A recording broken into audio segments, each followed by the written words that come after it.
Welcome to the Pay Yourself First podcast. My name is Chris Jolly, and I'm on a mission to financially empower millions of entrepreneurs. I want you to make and keep more money so that you can begin implementing and turbocharging a plan for creating financial freedom your way during the life cycle of your current business without spending a ton of time or becoming a professional investor. You see, most of the financial teachings out there are made for employees, not entrepreneurs. If you wouldn't listen to someone who doesn't have kids about parenting, why take business financial advice from someone without a business? Are you ready to break free of bad advice and follow the trail of other uncommon entrepreneurs so you can get from where you are now to the lifestyle you were aiming to create when you started your business? Then stick around. Here comes another episode of Pay Yourself First, where the only investment we offer is the one you make in yourself. Hey everybody, welcome back to the podcast. I'm very excited today, as I always am. We have another amazing entrepreneur on for you today. His name is Igor Vilusic, and he's calling in all the way from Germany.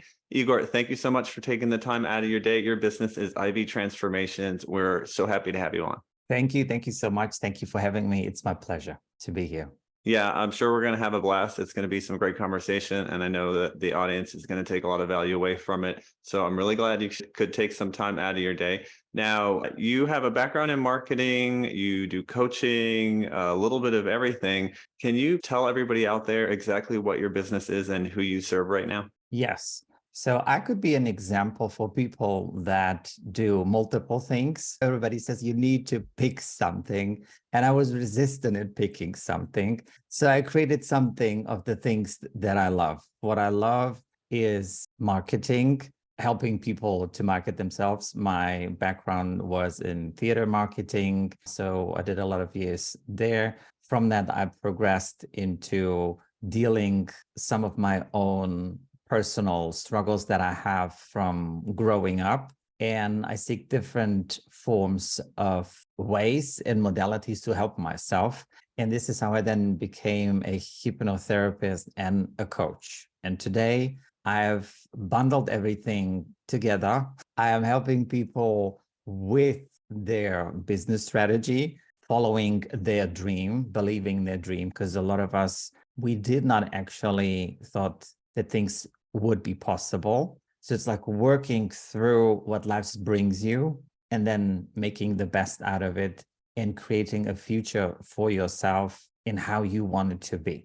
Gotcha. That makes sense. And that's definitely very clear. Now, for everybody who's wondering though, marketing, hypnotherapy, what is the process like when somebody comes to work with you? Are you going to hypnotize them to make their marketing better? Yes, I am. Okay. Because, well, why I do what I do, everything that we do, we are humans. And as humans, we all have some form of a resistance, some form of an obstacle. And using hypnosis or using like the subconscious mind of us is like tapping into the things, how we have learned something.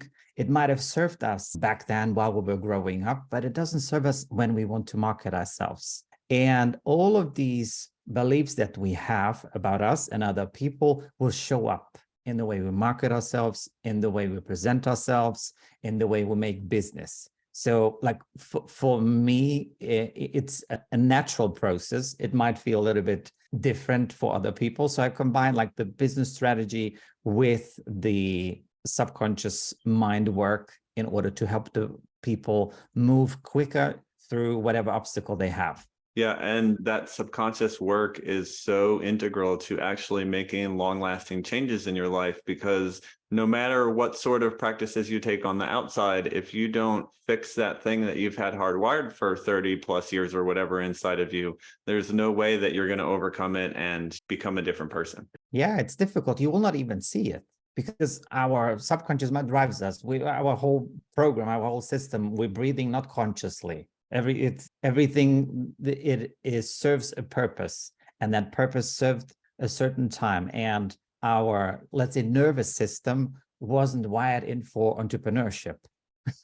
A client saying no, me charging a certain price, you wanting to invest in something. So it's stress on our nervous system, and our nervous system wants to protect us, which is the main thing that it does. And it will keep us from actually doing, trying, looking for solutions, and we will stop and not fulfill the thing that we wanted to do. And that's very important.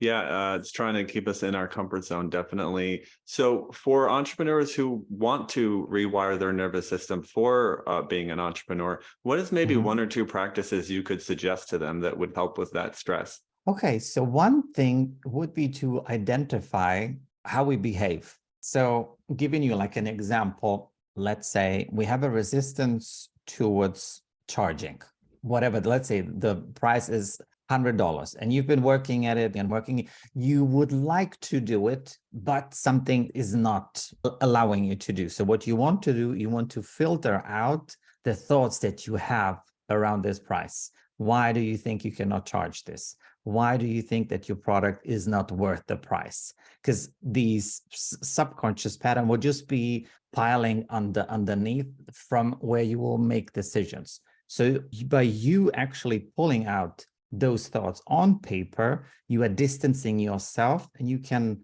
with a clearer mind, look at these. And do I really have fear of charging 150? So you could start questioning each one of these things to get in the way and start changing things. So this is the simplest thing that you could do, like immediately, with, if it's the price as an example. Yeah, I love that. I know one of the things that people often struggle with is actually catching themselves in the behavior in the first place. Once you catch yourself, then it's easy to go through that process. But because it's so subconscious, a lot of times we obviously just do it. We don't think about it. So how can we catch ourselves when we're triggered like that? It is a little bit difficult right in the moment, because when something is happening, the emotions are high and the intellect is low, meaning we just react. We don't have time to think. So what we could do after something, after a conversation, could be consultation call or a deal that we're having, it is bombed. We're not satisfied with it.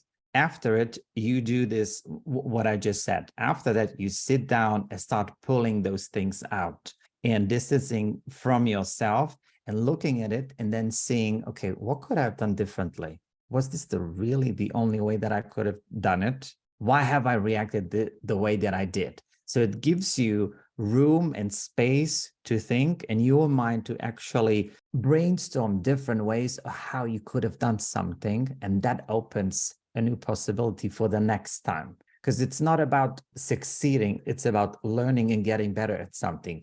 We will always make mistakes, but if we could either learn from the mistake or stay with the mistakes. Oh, I'm a failure. I cannot do this. No, only you can have the financial freedom. I cannot have this. And if I keep saying that to myself, I will 100% prove this true for myself.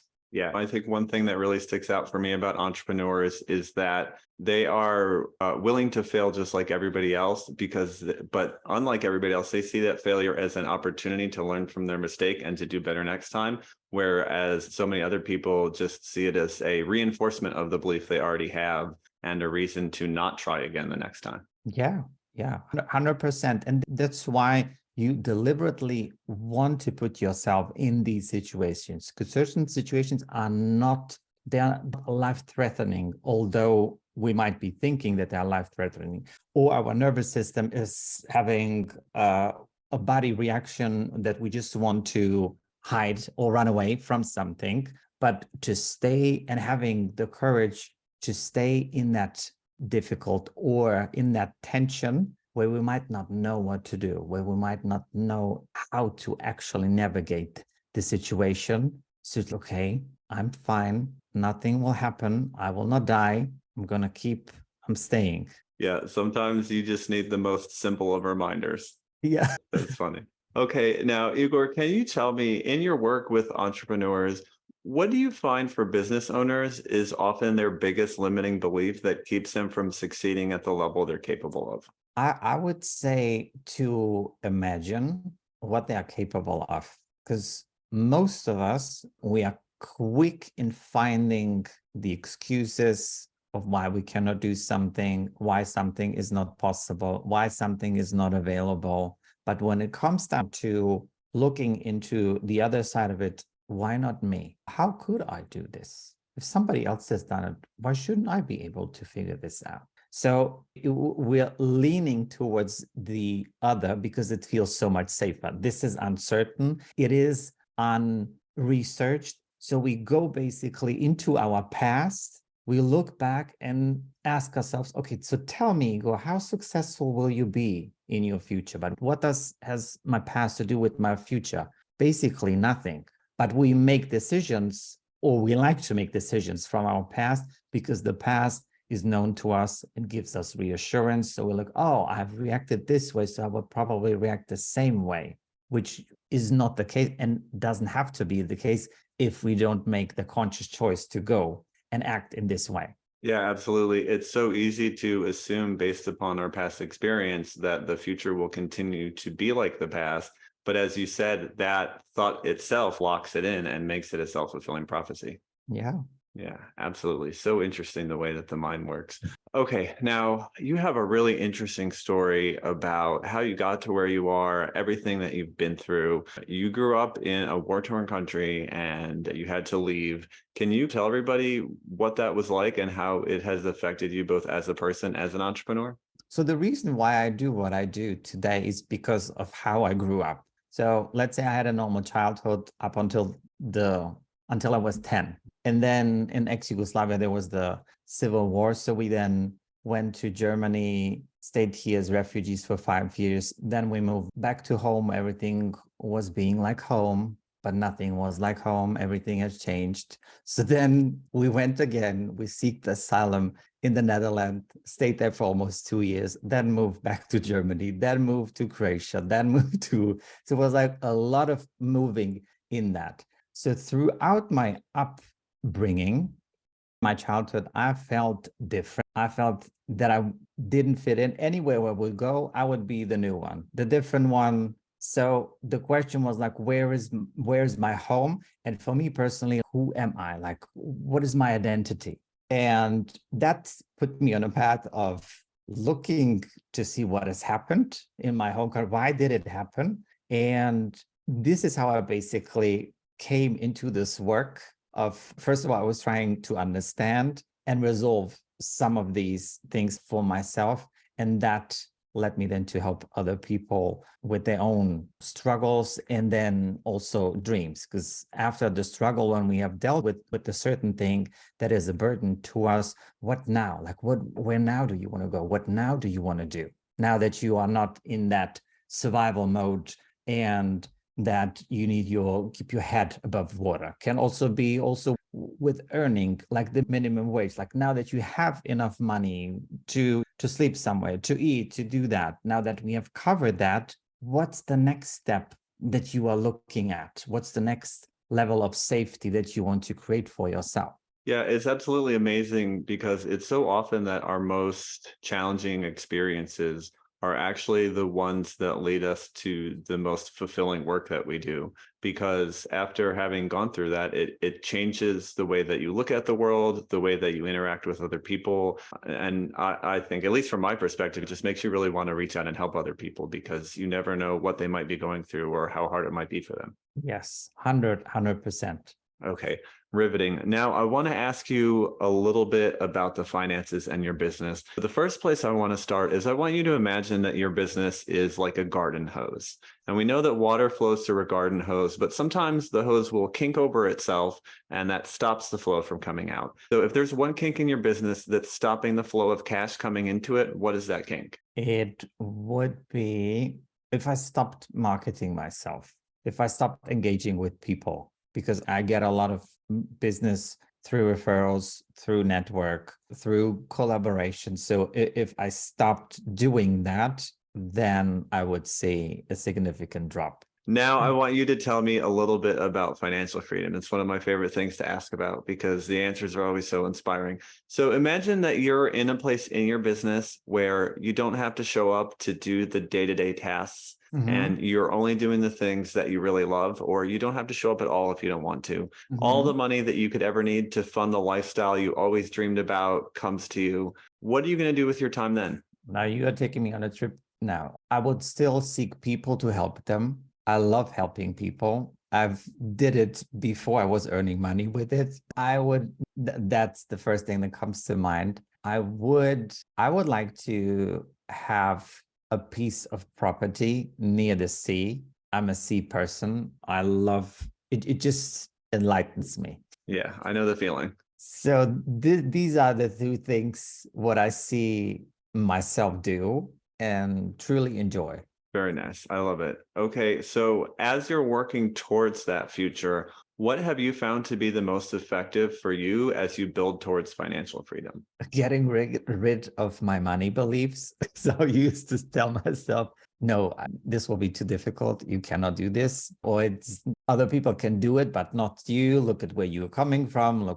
Look at all of the life circumstances. So I was peeling on the layers of the story that my life and I have built around this topic. So I think getting that piece from my view has opened myself into leaning into possibilities. Yeah, that's often the most challenging. And that's what we were just talking about. It goes back to that subconscious work and all of the things that were hardwired into us when we were young. And for so many people, they do find that it's really after everything, it's just letting go of the belief system is really what it takes to move to that next level. So now I want to ask you, what did you do to let go of those beliefs and to move beyond them? So I did therapy. That was the first thing. I did a hypnotherapy session. I will tell you just a quick story. So I wanted to ask for a raise at work. And my belief was I will work so hard that you will see how good I am. So you will give me a raise by yourself.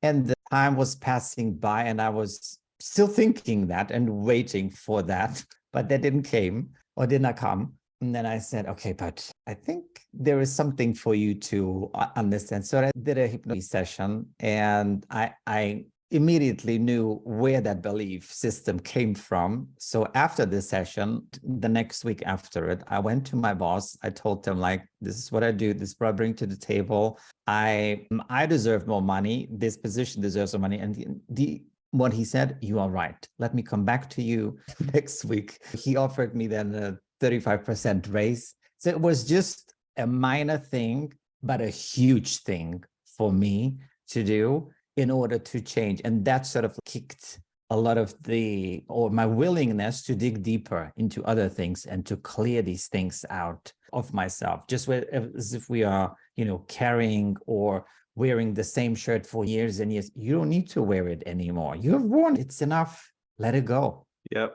Yeah. So often we just get used to doing the same thing over and over again. We don't think anything else is possible. And then when that curtain peels back even a little bit and we see that things can change, then it just opens everything else up for us. Yes. Okay. So now I want you to imagine that I hand you a magic wand and you can wave this magic wand and you can make any one thing happen inside of your business by the end of the year. What one thing are you going to choose? I'm working currently one-on-one in various forms of groups, but I would like to have a program in my head. This is down the line. If we're thinking about, okay, it's in 3 years, but now that you presented like the magic one. Now all you have to do is ask yourself how it could be possible to get it done before the end of the year. All right, very cool. So a group program, I love that idea. It's a great way to grow and scale the business for sure. Okay. Now, there was one other question that I wanted to ask you. Maybe it'll come back to me. But in the meantime, for people who want to learn more about you and what you do, where's the best place they can go to do that? So I hang out on Instagram and on Facebook. It's my name. It's Igor Vilusic. And this is where I share what I do, how I do, and have conversations with all kinds of people and have a lot of fun. Very cool. Awesome. And that question, it just came back to me. One of the biggest challenges as an entrepreneur is knowing what to do with the money once you've actually made it. Do I reinvest in myself? Do I get coaching to grow as a person? Do I put the money back into the business, whether it's marketing, inventory, what have you? Or do I buy assets for the future? Do I buy a home? Do I put it in gold and silver, the stock market, whatever it may be? So when money comes into your business, how do you make that decision about where it goes? I would say it depends. There was a time where I would say almost 100% reinvest in the business because I wanted it to grow. And that could be doing some tech investment, me doing some mentorship, building my own skill set in order to grow the business. This is how I have made the decision in what to invest and how to invest. I would ask myself, okay, so now let's say I've invested 7,000 into this course. In a year, I've earned 25K. So it was a good investment. Yeah. And this is how I would then stack my next investments in order to grow more into doing the specific things that I wanted. But what I think we all, or most of us, fall into the trap that we sometimes buy into something or buy something that we are not ready actually to consume actually or to understand. So it's like our desire to, let's say, I'm going to use myself as an example, my desire to have this course, to build the big course at the beginning of my business wouldn't have made any sense. Yeah. And I would have invested for nothing. I would have invested for something, but I could not use it. So how I make decisions, if I invest something, can I implement it right away, either my skill set or my business, and then I lean in and move forward. Gotcha. That makes a lot of sense. Now, where are you right now in that process? So if I were to hand you, say, $10,000 and you could put it into any investment that you want or any group of investments, where would that money go today? I have invested. Okay. So my mind wants to go to tell you where I have invested. But if we say that I have it and that I can invest it, I would actually invest the 10K in the back end of my business. Anything specific? In certain programs to create like certain systems and structures just to make it stronger, more stable, where I wouldn't need to keep my eye on certain things or be involved in certain aspects of the business, and probably some help along the way that deals with that. Gotcha. Okay, very cool. Then the last thing I want to ask you before I let you go is, do you have any advice for all the other entrepreneurs out there? Of course I have. So the first thing that I would say, whatever you do, whatever you feel that you want to go after, do it. Regardless if you think that you cannot, regardless from where you are coming from, regardless from what you know, even if you don't know something, it doesn't mean that you need to become $1 million earner in 1 month. You are here for a long journey. This is why I say to my client, are you planning to die in a month? No. So where are we running? So making these scarcity decisions for ourselves. If it's a skill that you want to learn, focus, have the patience and the willingness to do it, to learn it. From it, there is prosperity guaranteed. 100%. Wonderful. Absolutely great advice. Igor, it's been such a pleasure to have you on. Really enjoyed chatting with you. I know the audience is going to get a lot out of this conversation as well. So I just want to thank you again for taking some time out of your day and jumping on the podcast with me. Thank you so much for inviting me. I had a great time. Awesome. Very cool. If you had a great time out there listening and you haven't subscribed to the podcast yet, please go ahead and do that. And if you can leave us a 5-star review, like I bug you about each time, that helps us to get the word out to more entrepreneurs. And if you're an entrepreneur yourself, like our amazing guest, Igor, and want to come on the podcast to chat with me and talk about your business journey, you can go to pyfpodcast.com to do that. That's the letters pyf.com, and we would love to chat. We will see you all next time. Igor, thanks again. Thank you. If you've listened this far, chances are you're an entrepreneur looking to become more financially literate and create financial freedom for yourself from your business. The Pay Yourself First podcast is definitely here to help with that. My goal is to continue to share what I've learned about using your business as the tool to create financial freedom. But let's face it, it would take me years to share with you everything you need to know via these episodes. Creating financial freedom is something that most people never even consider, let alone make a plan for or take action towards. It's something almost no one was taught anything about. Doing it as an entrepreneur is even more challenging, especially without support. So if you're ready to get clear on what financial freedom looks like for you, come up with an action plan, and get the support systems and accountability you need, I invite you to consider the Abundantly Infinite Entrepreneur. I created the program to help entrepreneurs just like you get a handle on their personal and business finances and start building confidently towards financial freedom. And it's how you can discover ways to take 10 years off your retirement, add an extra 5 or 6 figures to your portfolio, and finally get clear on what numbers you should be tracking in your business and why. Together, we'll gain clarity around your financial goals and what being financially free would actually look like for you. Then we'll put together a customized game plan to get you there and the accountability to see you through. And by the way, you're also going to get all the spreadsheets you need to run your numbers, lifetime access to the materials, including any updates, and entry into our members-only community. In addition to all the knowledge, coaching, community, and systems that you need to create financial freedom from your business, you'll also receive a free financial assessment, a retirement planning session, and guided meditation aimed at helping you embody the feeling of true financial freedom. So yeah, you can just listen to the free content on these podcasts to help you move towards becoming a financially free entrepreneur. And sure, you'll likely see some results, or you can make the decision to commit to learning, implementing, and embodying what you need to know to create the financially free life you dreamed of when you started your business journey. Click the link in the show notes to answer a quick questionnaire, and you'll be on your way to joining the Abundantly Infinite Entrepreneur.